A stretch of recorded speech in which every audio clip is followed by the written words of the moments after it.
Hi, my name's Roseanne and this is my first video blog. I'm going to talk firstly about something I did with dialectic behavioural therapy, and that's making a self-soothe box, something that I found really useful. Now, a self-soothe box is used in times of distress, in times of, if you're anxious, things like that. It's got to include all 5 of the senses. I mean, it doesn't have to, but it's useful if it does. So there's sight, sound, smell, touch and taste. It's good. It's a good mindfulness exercise if you're able to use the 5 senses. And what the self-soothe box isn't about, it's not about avoiding the feelings of anxiety, the stress, the distress, all the uncomfortable feelings. It's not about avoiding those. What it's about is helping to calm yourself down, to calm the physical sensations of anxiety, of panic, so that you can kind of think more rationally and think more logically as well, in a better way. To, if you're all nervous, you just kind of panic think, as I like to call it. So yeah, that's really what a self-soothe box is about. So here's my self-soothe box. You can buy one like I did. It kind of suits me and my likes, so that's why I bought one. Or you can use a shoebox and put your own photos on the top and things like that, to make it a bit more personal. So we'll start with the silk paintings that I made while I was in hospital. For me, these, as well as being, touch, it can also, as well as being sight, it can be touch as well, because they are different textures. So this one was on my door in hospital. It kind of symbolises me. I'm a Christian, I love flowers, the Eiffel Tower because I love France. A butterfly to me symbolises freedom and changing and developing, into a better person. And music, because music's something that's helped me in my recovery. Which brings me on to this one. It really reminds me how much of a part music plays, and what this reminds me as well, when it's in my self-soothe box, is if I want, go and get my guitar, go and play, because that's something that calms me down, and I know it calms me down. So it's a bit of a reminder, that one as well. And this one is specifically a nedder bird, they call it. So it's eating disorder recovery symbol, the purple bit. But like I say, birds indicates flying free, and to me as well, it's one of my songs is I am a bird, I'm flying free. Trapped in a cage is where I used to be. I'm a bird, I'm flying high, I spread my wings and soar into the sky. And it carries on like that, but to me that's something very personal that silk painting reminds me. So I've got here sight. Obviously I can look at it and analyse all the different colours. Again, it's a mindfulness activity. But then there's also smell, because it's sprayed with my mum's perfume to remind me of my mum, someone very, precious to me, really. And also touch, because it, it feels different. It's got little beans in it, so, you can just kind of mess around with that. So, yeah, that's a really useful one as well. It acts a bit like a stress ball if you want to get all the sensations, all the tense feelings out. It helps to squeeze this and use it as a stress ball.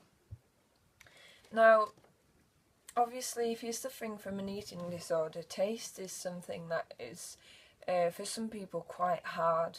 I mean, what I would suggest, you know, you don't have to do include something in your self-soothe box that's taste, because obviously if that's a trigger then it's kind of doing the opposite. But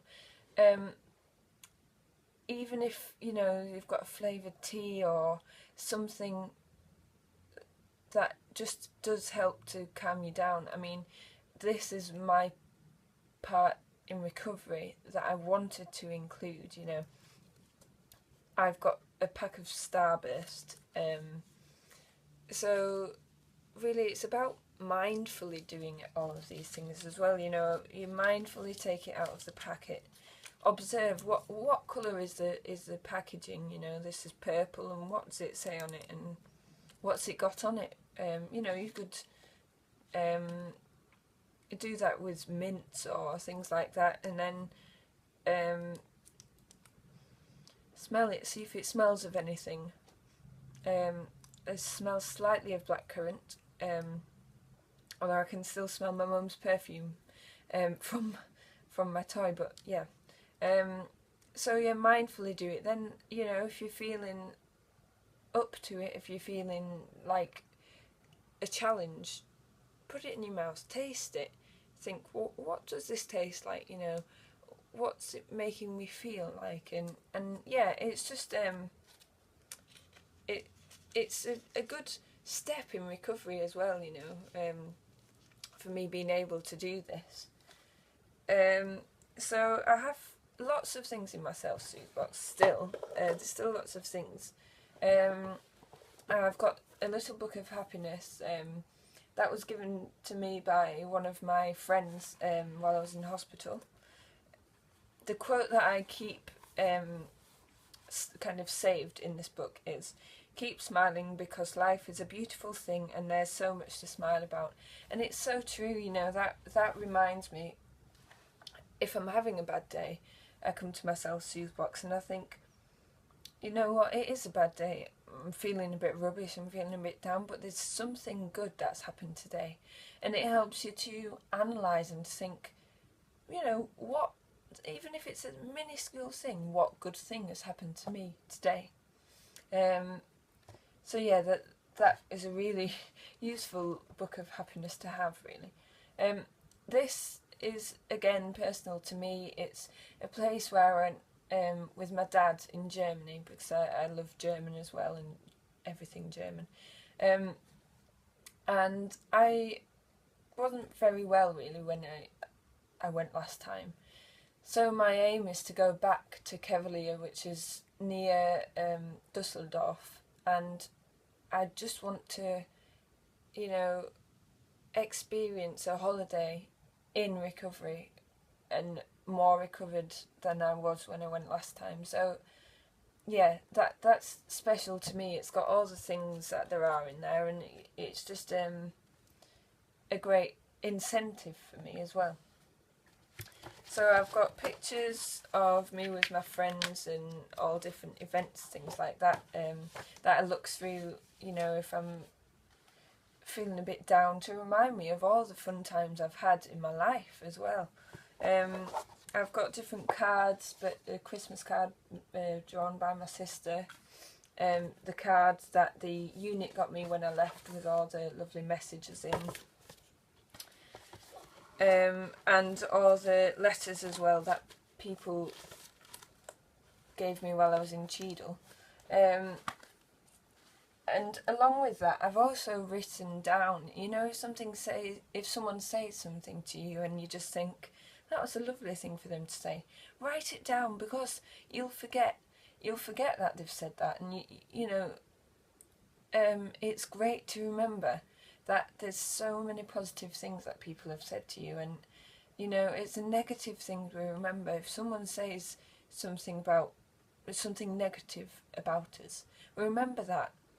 But it's important to remember that there are so many positive things that people say. So yeah, I'd suggest write down every time someone says a lovely thing to you, whoever it may be, you know. Now this is something that I like to have in my self-soothe box, but it's a personal preference. Some people, it may be triggering really to have this in their self-soothe box. I have orders of service of 2 people who were very dear to me. So a friend from church, Val, I've got her service here, order of service, and some cards she wrote to me, you know, before she died. She died of cancer. And I've also got some photos of us together. So the other one, we lost my granddad earlier this year.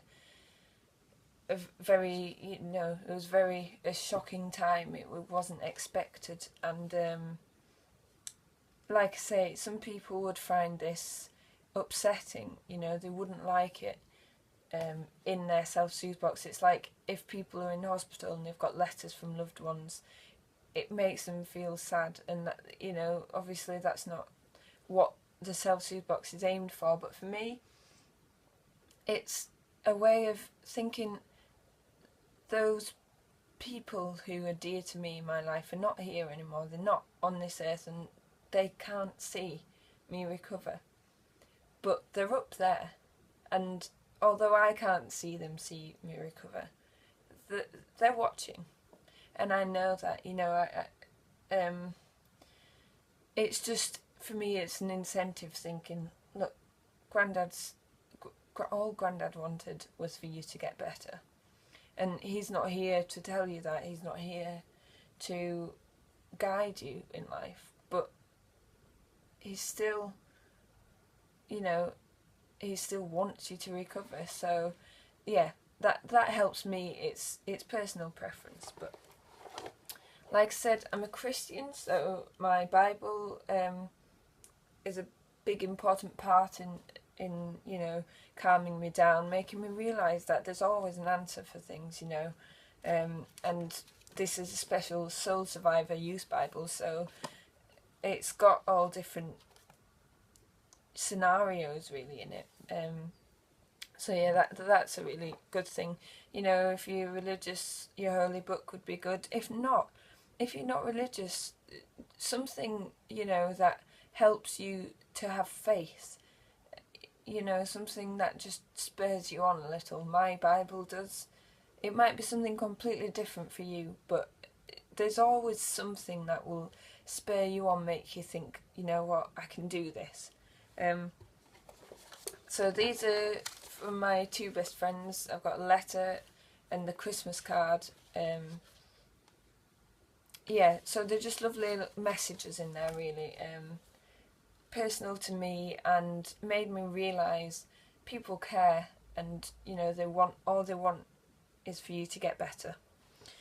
So the final few things, this is because I like sensory things, this is a little thing just to kind of watch.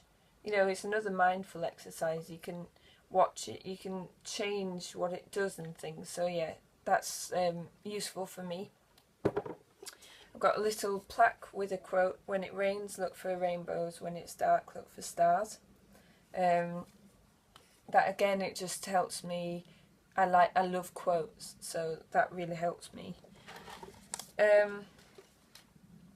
I've got a little Olaf that my parents got me from Disneyland, so yeah, it's just a lovely little keepsake kind of thing.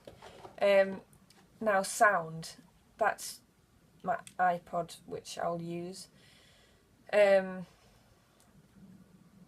Music to me is the best way of expressing myself, so I'll put on how I'm feeling, and it helps me to realise how I'm feeling, because sometimes even I don't know.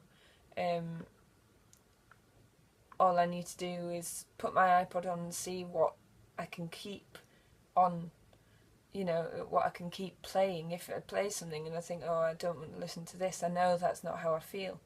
Same with playing my guitar, you know, I'll make songs subconsciously without realising how I'm feeling, and so it's my way of knowing my emotions, basically.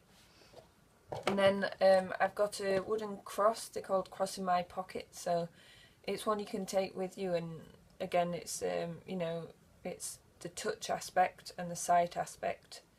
Yeah, so that's that. And then there's just some little things like little pebbles, smile. These two I made, peace and face. So just little things like that, really. Yeah, so that's mostly what's in my self-soothe box. There's just a few other things. Now, these are sometimes in my self-soothe box, but they're also, I will put them around my wall. So this one is part of another therapy, acceptance and commitment therapy. So it says, ask yourself if what you are doing today is getting you closer to where you want to be tomorrow.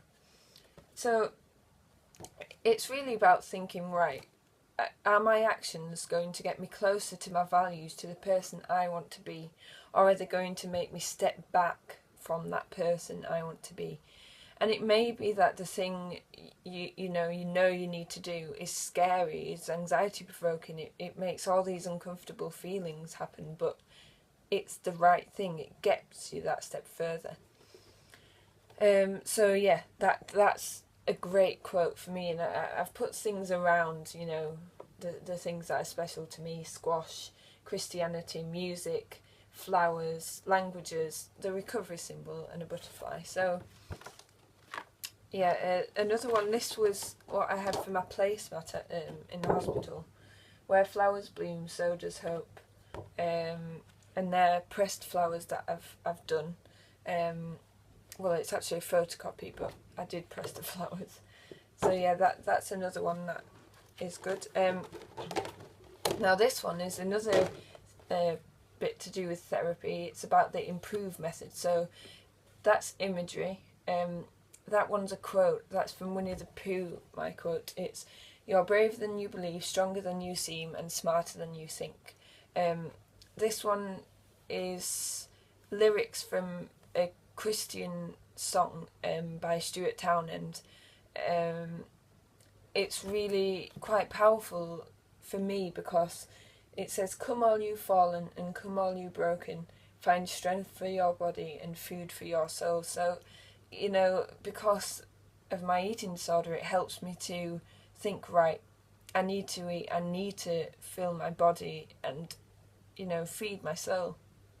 The next one is something, an activity that you enjoy, calms you down, so in my case it's music. The next one is the kind of meditation, so it might be that you just like to meditate, it might be that you like to pray. There's all different kinds. The next one, you know, is again an activity that calms you down, that, you know, makes you feel better. Now, obviously, cycling and walking in an eating disorder state of mind is not good, but for me, when I'm well, they're great ways of just kind of walking up on the tops and just seeing all the nature. It does calm me down, but I can only do that when I'm well. And the last one, when everything seems like an uphill struggle, think of the view from the top. It's just, like I say, I love quotes. That really helps me to think, yeah, you know, I'm going to struggle, I'm going to find it hard, but once I get to that top, once I get to the mountain, I'll see everything and it'll all be clear and it'll be lovely. So, yeah, that's a very good thing to do. You know, use quotes you like, use that imagery is my safe place where I imagine, you know, that I am, if I am struggling, because it's a place that would calm me down if I was there. And finally, reasons to recover. This is courtesy of my best friend Alice. So yeah, it's just quite a personal thing, you know, all the different things we've done, we want to do. So it's again another incentive. So yeah, I hope that's useful. So just to recap, the self-soothe box, it's good if you can include sight, smell, sound, taste and touch. things personal to you, you know, it might be totally different to my self-soothe box. And as well, it's quite good to have a mini one, a portable one. You know, you can maybe carry around with you. I have little cards with some of those quotes on, and some of the coping mechanisms. And obviously a self-soothe box is a coping mechanism, obviously a healthier coping mechanism to eating disorder behaviours or self-harm or any other, you know, behaviour that's not really very useful in the long term. So I think the final thing to say is try and do this and be mindful about these things when you are well as well, and when you're feeling good, having a good day, because part of the mindfulness, you know, I will cover it in a different video, is learning about flexible, fatalistic and fixed mindsets. And the only way really that you can think about things is in flexible mindset. So if generally, you know, if you're anxious, if you're distressed, if you're having a bad day, you won't be in flexible mindset. It's generally more kind of towards a fatalistic mindset. So doing this when you are having a good day, it becomes kind of normal, you know, it becomes easy. It's like you're on autopilot when you're doing it, and so it does help in those situations, but you've just got to keep practicing it when you're not distressed. So yeah, I hope that was a helpful first video. Sorry for talking for quite a while, and yeah, I will do another blog soon. So thank you for listening, and bye for now.